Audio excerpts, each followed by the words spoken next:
Republicans in this state are really responding, especially the ones who led that charge against Kari Lake, because it is independents and moderate Republicans who have soundly rejected her. I want to show you this quote from one of those Republicans, John Graham, who is a Republican who fundraised for Katie Hobbs, a lifelong Republican, who said he simply couldn't stomach her indecency, tells CNN, quote, civility has won here in Arizona and across the country. I also heard from a number of other Republican strategists. These are people who actually work on campaigns, who strategize, who communicate for Republicans in the state. And one told me on background, because he is actively working on campaigns here in Arizona, he said, quote, Kari Lake told a legion of John McCain supporters across Arizona that they could go to hell. Tonight, they returned the favor. And what he's talking about there, Laura, is a moment where Kari Lake at CPAC said that her primary victory told, and she expressed this to the entire crowd, she said that her campaign drove a stake in the heart of the McCain machine. This was the McCain machine striking back. Laura? Wow. Kyung, powerful words, and apparently, as you say, the returning of the favor. Here to discuss all this right now, Chief Political Analyst here at CNN, Gloria Borger, CNN political commentators Charlie Dent and Ashley Allison. I mean, first of all, when we think about where we are right now, I mean, we are the Monday after the midterm elections. We are still waiting to see who finally will actually be the majority party in the House. And now we know, in McCain country, we know who the next governor will be. I mean, just think about this. Today, Liz Cheney tweeting out, "You're welcome, Kari Lake." I mean, this is something, this was a lot of energy. Yeah. What's your reaction? Well, my reaction is that somebody who liked to call her opponents cheaters and crooks, who told John McCain's supporters to leave and walk out the door after John McCain's more than 3 decades of devotion to public service, who campaigned as a Donald Trump mini-me, was sent walking. Because that was not what Arizona moderates, Arizona independents, or Arizona Republicans wanted. And I think she made a really bad bet in the state of Arizona. And I think Republicans are going to be looking at this in the state, as Kyung was just saying, and saying, what did we do wrong? How did we nominate this person? And how do we fix the Republican Party? Democrats win another critical midterm battleground. We see today the sad and predictable reaction from the election denier who lost. Katie Hobbs will now serve as Arizona's 5th female governor, right here, Arizona. Her win flips the governor's mansion there blue, and it deals a loss to the Republican and Trump acolyte Kari Lake, the TV anchor who transformed into a conspiracy clearinghouse. Lake's reaction, well, expected and sad, egregious. Arizonans know BS when they see it, she tweeted. Make no mistake, math is math. The numbers, unlike election deniers, do not lie. Let's take a look at them. Kari Lake trailing 49.6, Katie Hobbs 50.4. How did this happen? We made the projection last night after new votes came in Maricopa County. In the last installment from Maricopa County, Kari Lake actually came out on top, but she was well beneath the margin she needed to catch up. Earlier in the day, votes from Pima County as well, the state's 2nd largest. Katie Hobbs ahead. Small batches of votes came in from around the county surrounding the state too.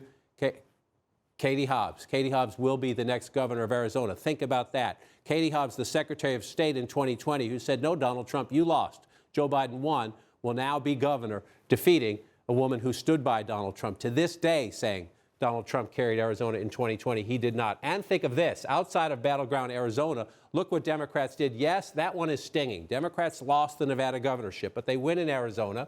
They hold Wisconsin, Michigan, and Pennsylvania. They pick up Massachusetts. They pick up Maryland. They hold Kansas and Colorado. They hold Oregon as well. Democrats looking at the governor's race and saying, we have built a bench for the future. Kari Lake saying, even before we made the projection last night, this is not over. Somehow, I must have been cheated. I don't believe that people of Arizona would vote for her and that she would win. But if that's what happens at the end of the day, how do you certify an election that is this botched? And she's the one that would certify her own election where it was botched, where the machines didn't work in more than a third of the polling centers.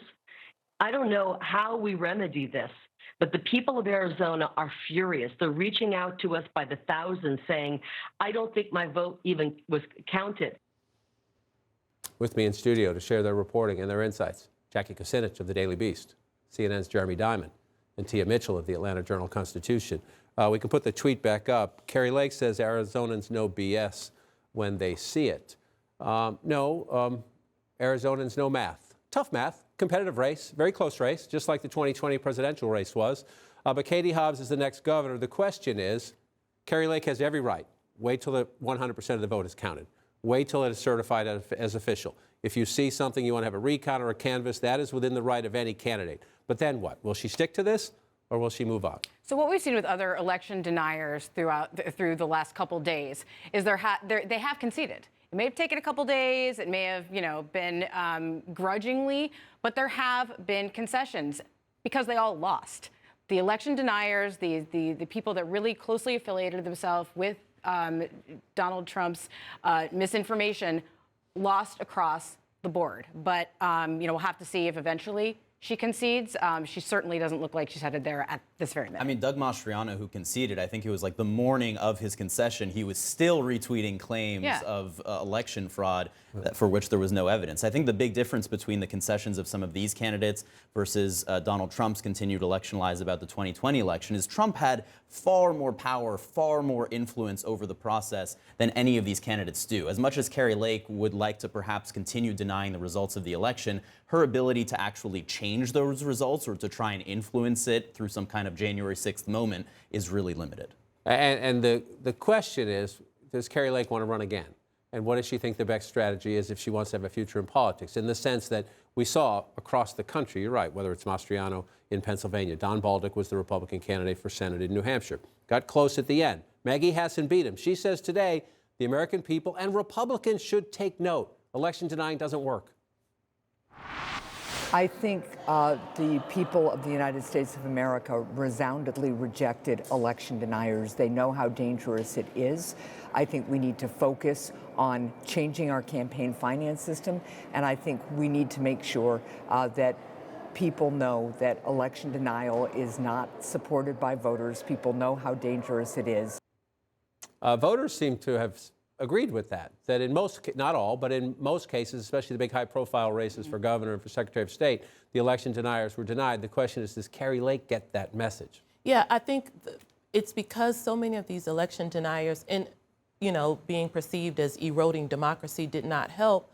But a lot of them, that denialism was very much their brand as a candidate. They didn't seem to bring much else to the table when it came to actual policy issues that American voters, want their elected officials, particularly in these governors' mansions, to address. And so to me, that's a lesson too. It's like you can't just be one note, especially when the economy and other policy issues are at the top of minds of voters.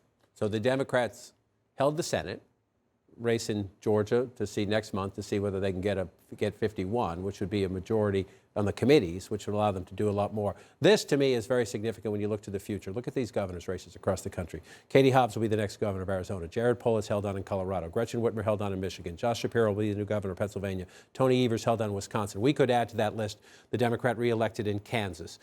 2 Democrats replacing retiring Republican governors in Massachusetts and Maryland. Those Republican candidates in those races were Trump election deniers. Well, right, and that's, again, one of the reasons that something like the Josh Shapiro race, that wasn't even remotely close. It was just, a landslide. Similarly, Michigan wasn't the race that I think some people thought it might be because of some of the dissatisfaction with Governor Whitmer. And all of these people that were the election deniers were the candidates of former President Trump. There were other candidates. There were other candidates that ran against these folks who may have done better. We'll never know. But that warring was over in the primary, and that's what they were left with.